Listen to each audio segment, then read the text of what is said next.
가리성가대 귀한 찬양과 연주 감사드립니다. 우리 하나님께서 큰 영광 받으신 줄로 믿습니다. 우리 함께 고백한 이 가사가 여기에 예배자로 참여한 우리 모두의 고백인 줄로 믿습니다. 자, 오늘 2부 예배 잘 오셨습니다.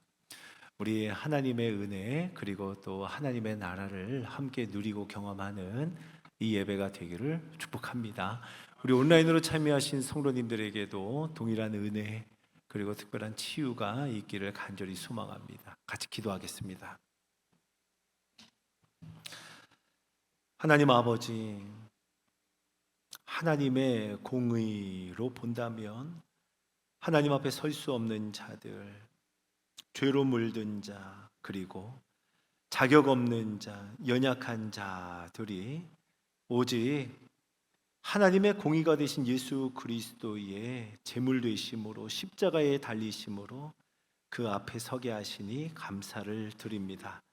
하나님 아버지, 예수 그리스도께서 십자가에 달리사 하나님의 공의와 또 하나님의 사랑을 모두 이루신 그 예수님의 공로로 인하여 오늘 우리 모두가 예배자로 나아가오니 영원한 하나님의 나라를 누리는 이 예배가 되게 하여 주옵소서. 하나님의 영광으로 가득한 그 나라를 기뻐하는 이 예배가 되게 하여 주옵소서. 하나님의 능력으로 임하는 하나님 나라가 이루어짐을 보는 이 예배가 되게 하여 주옵소서. 감사하며 우리 구주 예수님의 이름으로 기도드립니다. 아멘. 예수님께서 회당에서 가르치실 때 선지자 이사야의 글을 받으셨습니다. 그리고 그 이사야 선지자의 글 중에 어느 곳을 유심히 찾으셨습니다. 그리고 예수님이 찾으신 그 말씀을 회당에 있는 사람들에게 들려주셨는데요. 그 예수님께서 찾아서 읽어주신 말씀은 이와 같습니다. 주의 성령이 내게 임하셨으니 이는 가난한 자에게 복음을,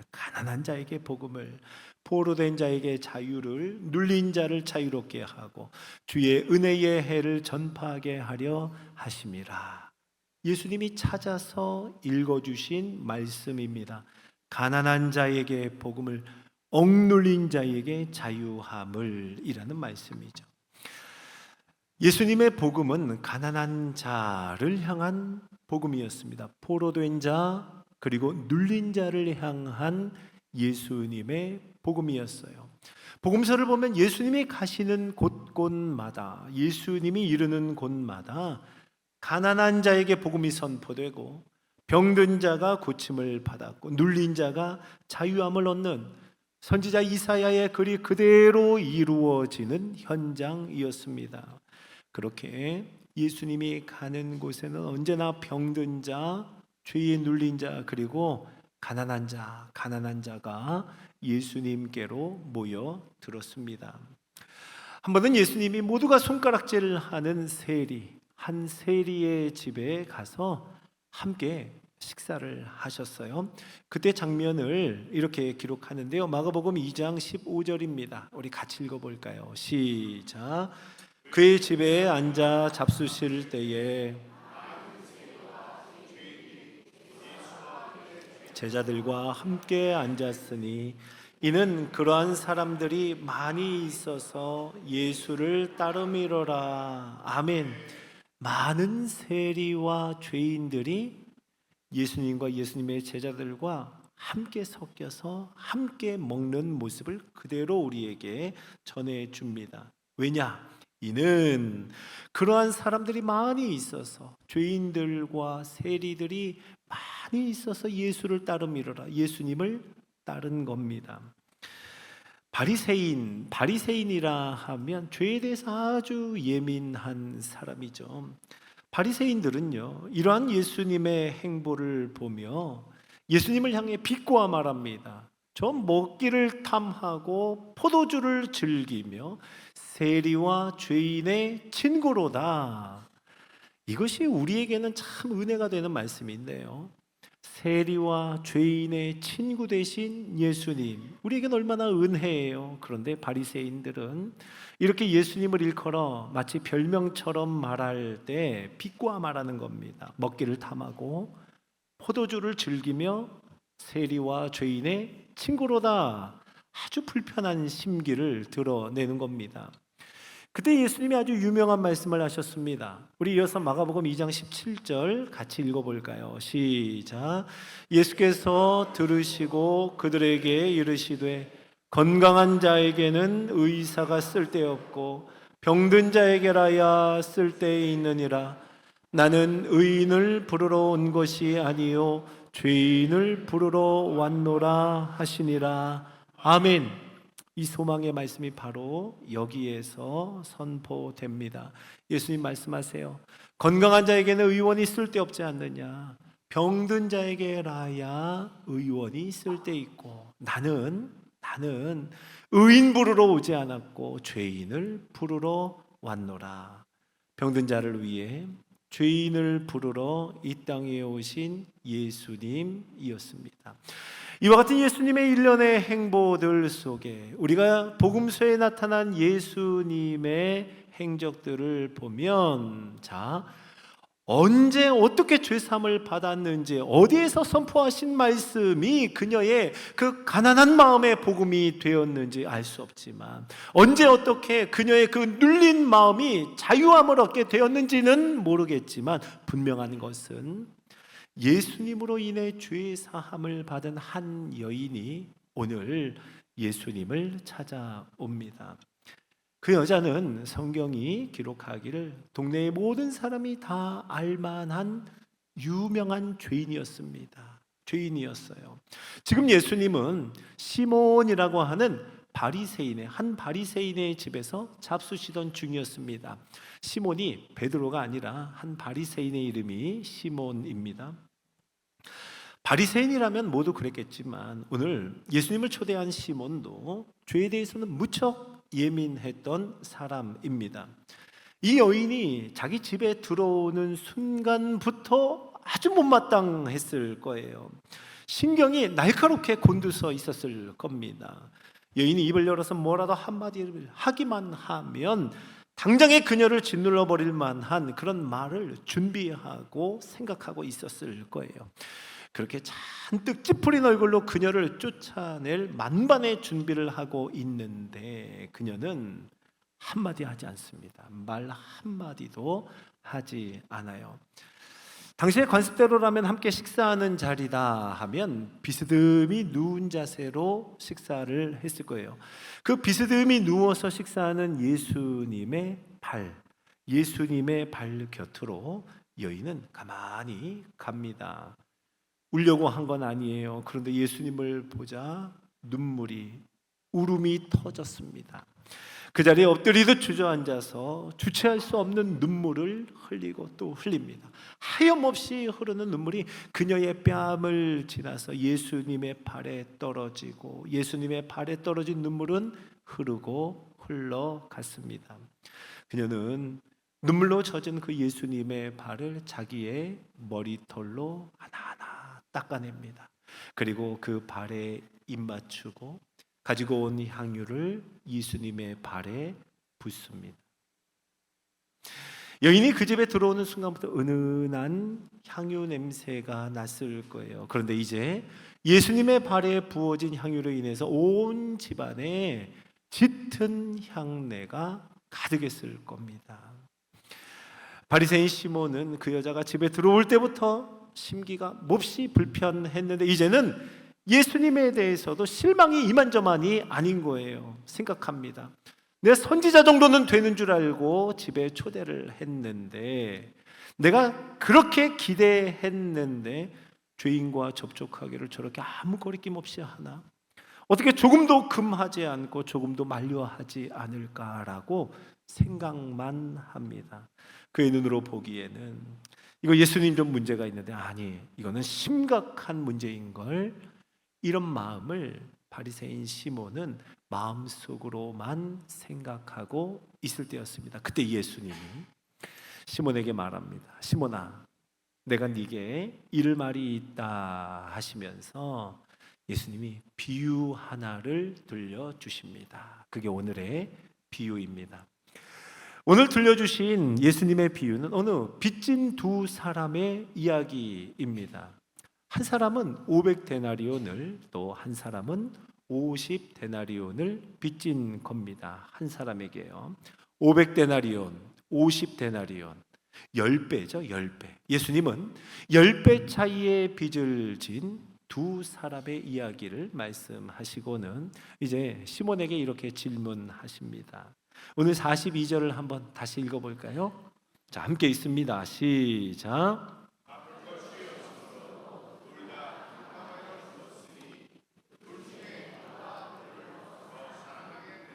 아멘. 갚을 것이 없으므로 어떻게 해요? 빚준 사람이 둘 다 탕감해 줬습니다. 갚을 것이 없으므로 둘 다 탕감하여 주었으니. 세상에 여러분, 작은 돈이 아닙니다. 500데나리온, 50데나리온 빚준 사람이 두 사람 모두에게 그 빚을 탕감해 준 거예요. 갚지 않아도 된다 한 겁니다. 은혜죠. 은혜입니다. 여러분, 이런 은혜가 어디에 있습니까? 그런데 예수님 말씀 속에 왜 탕감해 주었는가? 그 탕감의 이유가 참 중요합니다. 이렇게 말씀하시죠. 둘 다 갚을 것이 없으므로, 갚을 것이 없으므로. 각각의 빚이 얼마인지, 그 빚은 얼마나 차이가 나는지, 몇 배의 차이인지, 이 모든 것을 떠나서 둘 다 갚을 것이 없으므로, 갚을 것이 없으므로, 두 사람 모두 갚을 능력이 전혀 없다는 것, 이것이 탕감의 이유입니다. 이 비유를 말씀하신 예수님의 질문은 단 한 가지입니다. 한 가지만 물어보십니다. 자, 둘 중에 누가 더 사랑하겠는가? 둘 중에 누가 더 사랑하겠는가? 탕감해 준 사람을, 그 은혜를 베푼 자를 누가 더 사랑하겠는가? 예수님의 질문입니다. 이 비유를 듣고 있는 바리새인 시몬은요, 그의 관심은 어디 있었을까요? 누가 더 많이 구웠지? 누가 덜 구웠는가? 누가 더 많이 갚아야 하지? 누가 덜 갚아도 되는가? 둘 중에 누가 더 나은 사람이지? 바리새인 시몬의 관심은 여기에 있었을 겁니다. 누가 더 나은 사람일까? 그런데 예수님의 질문은 달랐습니다. 예수님은 한 가지만 관심을 가지고 그것을 물어보십니다. 누가 더 사랑하겠는가? 시몬은요, 이 비유를 듣는 동안에 적게 탕감받은 사람에게 아마 그의 마음이 기울었을 겁니다. 적게 빚진 사람, 그래도 같이 빚을 졌지만 조금 적게 빚진 사람을 긍정하고 싶었을 거예요. 적게 탕감받은 사람이 답이었으면 했을 겁니다. 하지만 누가 더 사랑하겠는가? 사랑을 물으시는 예수님의 질문에는 많이 빚진 자, 많이 탕감받은 자라고 대답할 수밖에 없었습니다. 시몬은 대답은 했지만 영 내키지 않는 답이었을 거예요. 그런데 예수님은 여기서 한 걸음 더 나가십니다. 죄 지은 걸로는 그 동네에서 아주 유명한 그 여인을 이제는 좋은 모범으로 말씀하시는 거예요. 그녀가 모범이다라고요. 그리고 그 좋은 모범의 정반대편에 바로 시몬이 있음을 말씀하는 거예요. 왜요?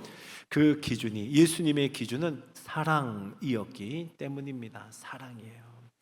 예수님은 조목조목 하나하나 말씀하십니다. 너는 내게 발 씻을 물도 주지 않았지만 이 여자는 눈물로 발을 적시고 머리털로 닦았으며, 너는 내게 입 맞추지 않았지만 이 여인은 내 발에 입 맞추기를 그치지 않았고, 또 너는 내 머리에 감람류도 붓지 않았지만 보라, 이 사람은 이렇게 값진 향유를 내 발에 부었느니라 라고 말씀하세요. 마치 여인이 보여준 행동 하나하나, 그리고 시몬이 하지 않았던 것 하나하나를 말씀하실 때마다 물으시는 것 같아요. 누가 더 사랑하는 거지? 누가 더 사랑하는 것으로 보이니? 누가 더 사랑하고 있는 거니? 라고 묻는 겁니다. 맞습니다, 여러분. 예수님의 기준은 다른 데 있지 않았어요. 누가 더 사랑하는가? 사랑이 예수님의 기준이었습니다. 행위의 기준으로 본다면 시몬이 좋은 모범이 될 수도 있겠죠. 그러나 사랑의 기준으로 보니 시몬은 좋은 모범과는 거리가 아주 멀었습니다. 예수님은 시몬에게요, 마지막 결론을 이렇게 말씀하십니다. 누가복음 7장 47절 말씀 한번 읽어보죠. 자, 시작. 이러므로 내가 네게 말하노니 그의 많은 죄가 사하여졌도다. 이는 그의 사랑함이 많음이라. 사함을 받은 일이 적은 자는 적게 사랑하느니라. 아멘. 사랑함이 많은 사람, 적게 사랑하는 사람. 여러분, 예수님에게 죄가 많고 적은 것은 중요하지 않았습니다. 왜요? 둘 다 갚을 능력이 없기 때문입니다. 예수님에게 중요한 것은 누가 예수님을 더 사랑하고 누가 예수님을 적게 사랑하는가였습니다. 시몬에게 내린 결론은 안타깝게도 예수님을 적게 사랑하는 자였습니다. 이제 예수님은요, 여인에게로 주의를 돌려 그녀에게 말씀하십니다. 오늘 누가복음 7장의 제일 마지막 구절인데요, 50절 말씀 한번 같이 읽어볼까요? 자, 시작. 예수께서 여자에게 이르시되 내 믿음이 너를 구원하였으니 평안히 가라 하시니라. 아멘. 예수님께서 여인에게 말씀하십니다. 내 믿음이 너를 구원하였으니 평안히 가라. 여러분, 여기서 우리는 믿음을 생각해 봅니다. 예수님께서 인정하신 그 여인의 믿음, 어떤 믿음이에요? 믿음은 주님 더 많이 사랑하는 것, 이게 믿음입니다. 아멘. 믿음은 주님 더 많이 사랑하는 게 믿음입니다. 그러면 더 많이 사랑하는 사람은 어떤 사람이에요? 더 많이 탕감받은 사람이 더 많이 사랑하는 거예요. 더 많이 탕감받은 사람은요, 더 많이 빚진 사람이에요. 더 많이 빚진 사람이 더 많이 탕감을 받고, 더 많이 탕감받은 사람이 더 많이 사랑합니다. 그런데 주님은 그것을 믿음이라 합니다. 사랑하는 성도 여러분, 믿음의 사람, 더 많이 사랑하는 사람은 바로 내가 더 많은 죄를 지은 사람입니다. 이것을 고백하는 것, 이것이 진짜 믿음인 줄로 믿으시기 바랍니다. 아멘. 예수님의 비유 속에 더 많이 빚지고 더 많이 탕감받은 자, 우리는 그를 가난한 자, 더 가난한 사람이라고 볼 수 있겠습니다. 빚지다, 탕감받다, 이거 다 가난함에 대한 연결된 단어거든요. 더 많이 빚졌다, 더 가난한 거죠. 더 많이 탕감받아야 한다, 더 가난한 겁니다. 선지자 이사야의 글에도, 그리고 예수님의 말씀에도 가난한 자에게 선포되는 예수님의 복음이었습니다. 가난한 자에게 복음이 선포된다 하더니 오늘 비유의 말씀은 참으로 그러함을 보여줍니다. 여러분, 예수님께서 팔복을 말씀하셨던 거 기억하시죠? 팔복, 누가 복 있는 사람인가 하는 말씀 아니에요? 그 팔복 중에 제일 첫 번째 복 있는 사람 누굽니까? 마태복음에서는요, 이렇게 말씀합니다. 심령이 가난한 자는, 제일 첫 번째 복 있는 사람이 가난한 자요, 심령이 가난한 자는 복이 있나니 천국이 그들의 것이미요 라고 말씀합니다. 천국이. 누가복음은요, 아예 직접적으로 더 말씀합니다. 너희 가난한 자는 복이 있나니, 그냥 심령이 가난한 자도 아니에요. 너희 가난한 자는 복이 있나니 하나님의 나라가 너희의 것이며 천국이, 하나님의 나라가 가난한 자의 것이라 말씀합니다. 여러분, 이렇게 보니 믿음과 가난함, 믿음과 가난한 심령, 이것은 분명 관계가 있어 보입니다. 지난 주간에 저희 시화산로에 수양회가 있었습니다. 저도 참여하고 왔습니다. 참 은혜 가운데 잘 참여하고 왔어요. 우리 노회의 장로님들과 노회의 모든 목사님들 다 함께 모여서 우리 수양회를 하는 동안에 함께 예배를 드리는데요.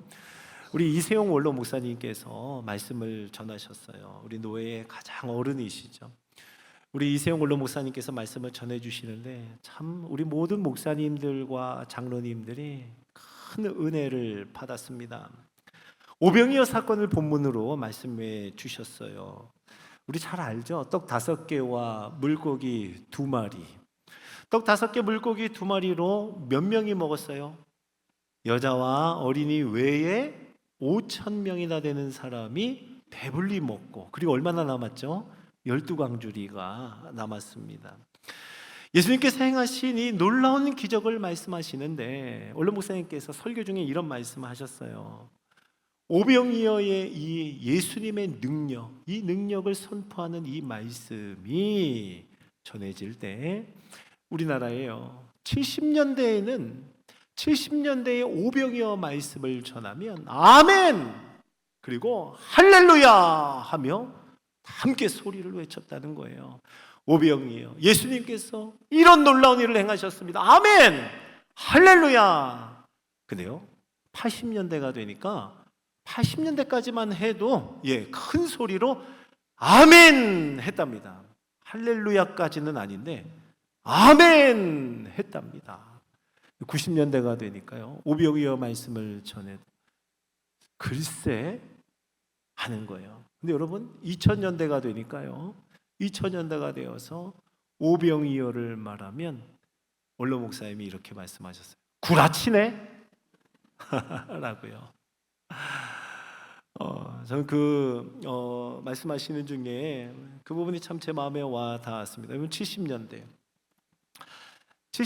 오병이어 이 말씀 오병이어의 이 말씀이 진실이고 사실이며 기록된 하나님의 진리의 말씀이다. 이것이 진짜가 아니면 살 수 없었던 시절 그 가난한 성도들의 아멘 할렐루야 외쳤던 바로 그 화답, 이 말씀에 화답했던 가난한 성도들의 이 말씀이 진짜가 아니면 살 수 없었던 70년대 성도들의 아멘 할렐루야 이 외침의 화답이 이제 점점 변해서 이제는 오병이어 말씀이 꼭 진짜가 아니어도 오병이어 말씀이 사실이 아니어도 살만한 시대, 먹고 사는 것에 그리 절박하지 않은 세대, 부족함이 없는 너무 과잉한 시대를 살아가는 것, 이것이 지금 이 시대의 모습이 아닐까 생각해 보았습니다. 자, 사랑하는 성도 여러분, 아멘 할렐루야 이것을 온맘 다해 외칠 수 있는 그 가난한 심령, 가난한 마음, 더 많이 탕감받은, 더 많이 빚진 자의 마음, 그 가난한 자의 고백이 우리 회복되어야 하지 않을까요? 사랑하는 성도 여러분, 저와 여러분이 바로 이 마음을 간절히 사모할 수 있기를 주의 이름으로 축복합니다. 자, 성도 여러분, 그래서 교회는요 믿음의 공동체라고 하면 우리는요 무엇을 자랑하는가? 더 많이 탕감받았음을 자랑하는 공동체가 교회입니다. 믿음의 공동체. 내가 더 낫다 하면서 으스대는 곳이 교회가 아니에요. 대놓고 손가락질하고 또 은연중에라도 정죄하는 곳, 수군수군 되는 곳, 여러분 이런 것이 되어서는 안 됩니다. 만약 순종의 행위가 내게 있다 하면 그것 가지고 서로 비교하는 것이 아니라 나 더 많이 탕감받아서 더 많이 빚진 자에게 그래서 나 더 주님 사랑하는 것이라고 그렇게 겸손의 고백을 할 수 있는 공동체, 그것이 바로 교회인 줄로 믿으시기 바랍니다. 여러분 저는요 때때마다 어떤 순간마다 상상해 보는 장면이 있어요. 믿음의 공동체 속에서 우리 믿음의 공동체의 모습을 보면 완전하지 않습니다. 우리 속에서도 얼마나 서로 많이 비교하는지 몰라요. 서로 판단하고 정죄하고 다투고 미워하고 시기하고 그렇게 저마다 덜 빚진 자 행세하는 거 우리 믿음의 모습 속에 있습니다. 예, 그렇게 덜 탕감받은 척 하다가 여러분 우리 모두는요 때가 이르면 누구 한 사람 예외가 없습니다. 누구 한 사람 예외 없이 이 땅의 마지막 순간을 맞게 될 겁니다. 저는 그때 그 장면을 상상해 봐요. 우리 모두가 천국에서 만나는 그날 그 만남의 순간을 상상해 본다는 겁니다. 생각해 보는 거예요. 어떨까요? 우리가 다 함께 만나게 되는 바로 그곳은요 천국이죠. 천국의 찬란함은 어느 정도일까? 그 천국의 찬란함은 그동안에 서로를 향했던 판단과 정죄를 모두 다 상쇄할 만한, 상쇄하고도 남을 만한 천국의 찬란함 아니겠어요? 천국의 기쁨과 감격이 있겠죠. 그 기쁨과 감격은 어느 만큼일까요? 이 땅에서의 시기하고 질투하고 비교하며 다투었던 모든 마음들, 그 마음들을 모두 다 상쇄하고 그것이 아무것도 아닌 것이 되게 하는 그만큼의 기쁨과 그만큼의 감격이 아닐까요? 우리는 아직 그 기쁨과 감격을 경험해 보지 못했어요. 그 찬란함을 아직 보지 못했어요. 여러분, 그때 그 장면을 한번 상상해 보세요. 그때 우리는 마치 사자와 어린 양이 함께 할 수 없는 사자와 어린 양이 함께 뛰노는 것처럼 우리도 말문이 막힌 채, 말이 뭐가 필요 있겠어요? 말문이 막힌 채 서로의 손을 잡고 눈가에 촉촉한 눈물을 머금은 채 그저 서로를 아무 말 없이 바라보지 않을까요? 어떤 해명이나 변명도 필요 없습니다. 어떤 말도 필요 없을 겁니다. 그저 안아주고 보듬어주고 토닥여주고 그것만으로도 이심전심의 마음이 아니겠어요? 어떤 마음이요? 우리 힘으로 올 수 있는 곳이 아니었구나. 내가 잘해서 온 것이 아니구나. 비교적 무엇을 해서 한 것이 아니구나. 우리가 갚을 수 없는 빚이 갚을 수 있는 빚이 아니었구나. 예수님의 은혜로 탕감받은 것 외에는 다른 어떤 방법도 없었구나 하는 그 마음으로 서로를 바라보고 서로 보듬어 줄 겁니다. 누구 한 사람 갚을 수 있는 사람 아무도 없었다는 것, 이것에 있어서만큼은 우리 모두가 다 너무 많이 빚지고 너무 많이 탕감받은 자, 그리고 너무 가난한 자였다는 걸 인정하게 될 겁니다. 우리가 거기서 만나는 그 장면, 거기에서 만나는 그 순간은요 아마 오늘 누가복음 7장에서 하염없이 눈물을 흘리는 이 여인처럼 우리도 눈물을 흘릴 거예요. 눈물이 흐르고 흘러 예수님의 발에 흐르지 않을까요? 사랑하는 성도 여러분, 오늘 비유로 배우고 증인으로 살다 5번째 비유, 두 빚진 자의 비유를 우리 함께 배웠습니다. 이제 우리 비유로 배우고 증인으로 살다, 어떻게 우리 일상에서 증인으로 살 수 있을까요? 여러분, 내가 더 많이 빚진 자임을 날마다 기억하고 생각하는 우리 일상의 삶이 되기를 주의 이름으로 축복합니다. 월요일, 화요일, 수요일 매일마다 우리가 밥을 먹을 때마다 손으로 하는 모든 범사의 순간, 걸어가는 모든 걸음마다 그렇지, 내가 더 많이 빚진 자이지 하는 일상에서의 사색과 생각이 가득하기를 주의 이름으로 축원합니다. 내가 바로 갚을 것이 없는 자였음을 하나님 앞에 정직하게 고백하는 우리 매일매일의 삶이 되기를 바랍니다. 우리 믿음의 공동체가 함께 모였을 때는요, 성도와 성도가 만나고 함께 두세 사람이, 그리고 더 많은 사람들이 함께 모여 믿음의 공동체의 만남을 가질 때 여러분, 내가 더 많이 탕감받은 자임을 고백하는 그런 태도와 그런 자세로 서로를 대하는 우리 믿음의 공동체의 모습이 되기를 주의 이름으로 축복합니다. 그래서 우리의 입에서, 우리의 입술의 고백이 가난한 자의 그 복된 마음, 가난한 심령의 복된 고백이 우리 입에서 떠나지 않기를 주의 이름으로 축복합니다. 이렇게 예배드리는 순간, 우리 예배드리는 현장, 예배의 시간마다 내가 예배 한 번 드리는 것으로 인하여 내 공로를 쌓아 올리는 것 아니라 그저 주님 앞에 내가 주님 더 사랑합니다.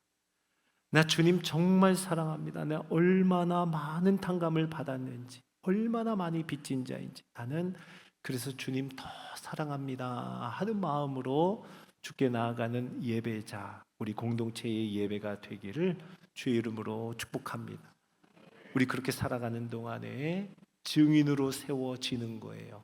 우리의 일상생활에서, 예배드리는 현장에서, 믿음의 공동체 안에서 우리는 증인으로 살아가며 증인으로 세워져 감을 믿습니다. 우리 모두가 그렇게 되기를 주의 이름으로 축복합니다. 자, 우리 함께 이 말씀 기억하면서 오늘 기도할까요?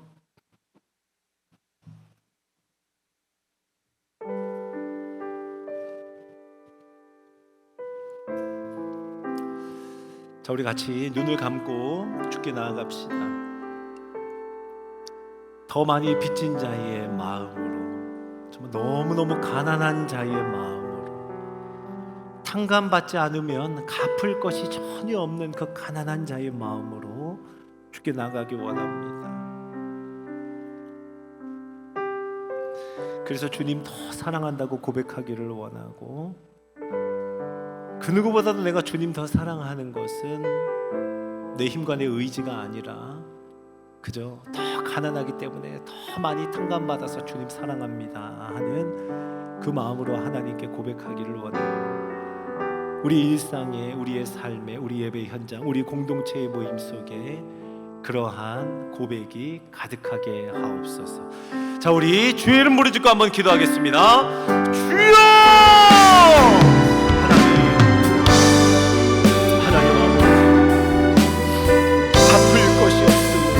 갚을 것이 없으므로 탕감하여 주시고, 우리 하나님 아버지의 신장할 수 없는 사랑, 우리를 대신하여 모든 값을 치르신 예수 그리스도의 은혜를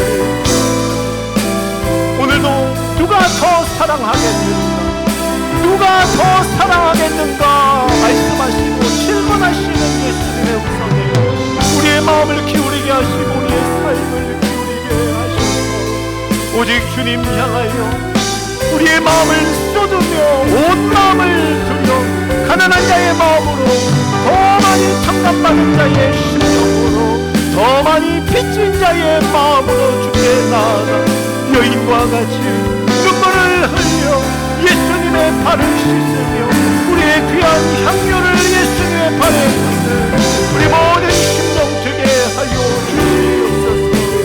하나님 아버지, 높아진 우리의 마음을 긍휼히 여기사 다시 겸손의 자리로 돌아가게 하여 주시고, 우리가 무엇을 할 수 있느냐, 공로를 쌓아올리거나 내 힘과 내 의지를 그것을 바라본 것 아니라 오직 예수 그리스도께서 우리를 위하여 행하신 놀라운 구속의 은혜를 찬양하며 기억하며 생각하며 입술의 고백을 담아 날마다 순간마다 일상에서 모든 삶의 범사에 그 하나님의 은혜를 노래하며 예수 그리스도의 사랑을 찬양하여 우리의 모든 삶이 되게 하여 주시옵소서. 그렇게 주민으로 세워져가게 하여 그렇게 탕감받은 자의 마음, 가난한 사람의 마음으로 살아가게 하옵소서.